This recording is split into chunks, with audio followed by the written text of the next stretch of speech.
Hi, Mark T the Handyman here. Today we're going to repair this pull start cord on this Toro 721 snowblower. So these are the tools I will be using today. A cordless drill with a Phillips head bit, a multi-bit nut driver, a set of needle nose pliers, a screwdriver, a 1/4-inch ratchet wrench with a 1/4-inch extension and a 1/4-inch socket, a flashlight, and a Phillips head squat screwdriver. The first thing that we are going to do is take this cover off. We will need to remove these 4 screws. So to remove the chute, we're going to need a 1/2-inch nut driver and a Phillips head squat screwdriver. Once again, we're using the multi-bit 1/2-inch nut driver. The nuts we'll be removing are lock nuts. Okay, we have the main part of the chute off. Now we have this ring that holds the chute in place. We will be using the multi-bit nut driver, except this time we will be using a 5/16 bit. There are 3 screws that hold the cap in place. Here is what the screws look like. They are about 2 inches long. There are actually 2 pieces to this cap.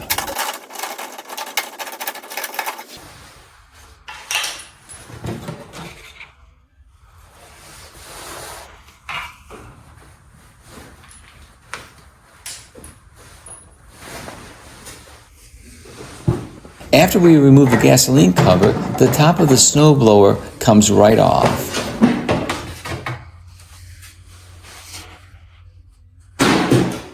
Now that we have the cover off, that exposes pretty much anything that you want to work on. If you're standing behind the machine, the pull rope starter is on the right side. That's where the starter coil will be. Here's our pull start coil, and from what I can see, and from what you can see also, is it's going to be difficult to get a camera shot in here.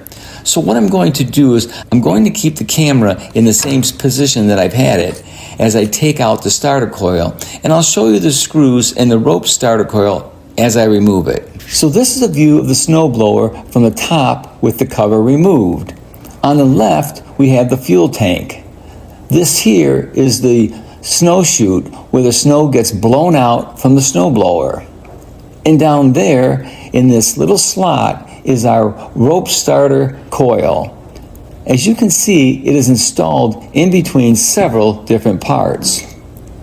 So we will have to remove 3 screws that hold the starter coil in place. The first one is the most accessible. It is on the top.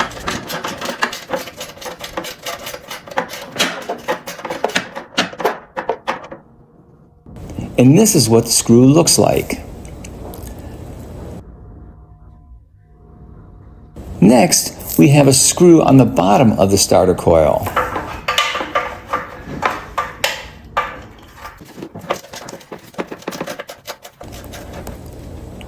The third screw is the least accessible. I won't be able to use my 1/4-inch extension on this one. So we will be using the 1/4-inch deep well socket and my 1/4-inch socket wrench. Now we can remove the starter coil. The rope is in pretty bad shape, as you can see. So what we are going to do now is remove the damaged rope and install the new rope. I purchased the new rope on Amazon. It is supposed to be a replacement for the OEM rope. It costs less than $5. The length of the new rope is made for several different model numbers, so my guess is we will be cutting some of this rope.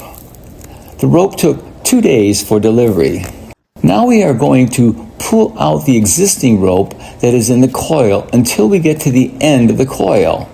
Next, I'm going to put the screwdriver through the coil fins so that we can hold the coil in place while we install the new rope. Now I'm going to remove the old rope And then I'm going to place the new rope next to the old rope so I can get a measurement of what length we will need on the new rope. This part of the old rope is somewhat weathered and frayed, plus it's slightly shorter because of the fact that it broke off at the pull handle. So I'm going to add a couple of inches to the new rope and adjust the length as needed when we reinstall the starter coil. So I was going to cut this end off, but the new rope has waxed ends. The waxed ends will help us feed the cord through the starter coil. So now I'm going to double knot the one end and then feed it through the coil to the snowblower and then tie in the pull handle at the end of the installation. And of course, cut the rope when we are finished.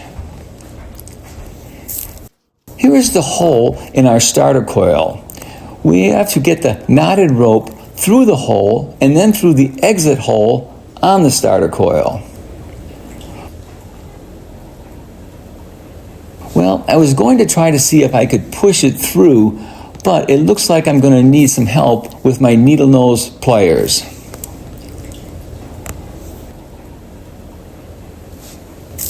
Okay, so I have threaded the rope through the coil holes.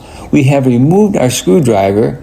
Now it's time to wind the new cord up in the starter coil. So all I need to do is release the coil starter and the new rope will be pulled into the starter coil.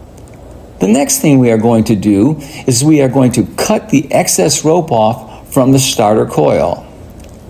Now I'm going to pull the rope on the starter coil several times to get the rope nice and tight. This is the view of the snowblower engine where the starter coil is going to be reinstalled. From this view, we can see the two holes where we will be attaching the repaired starter coil. There is one more hole that you cannot see from this view on the top left side. Okay, let's get started. The procedure of reinstalling the starter coil is simple. We are going to slide the starter coil back in the position and reinstall all 3 screws.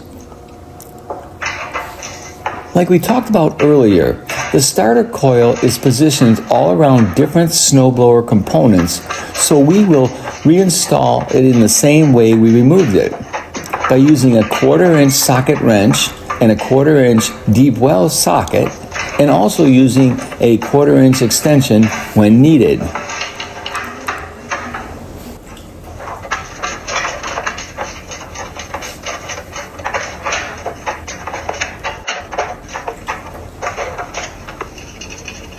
Okay, let's put the cover and the rest of the snowblower back together. First, we are going to put the cover back on.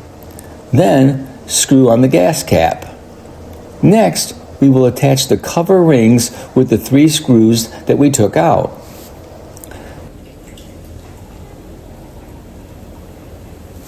Now, we will reinstall the snow chute, which has 3 nuts and bolts.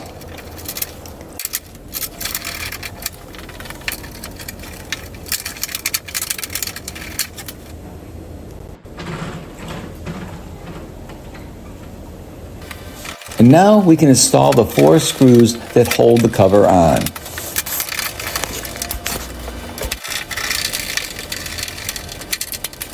Well, overall, I think it went pretty smooth. Let's see if we can start her up.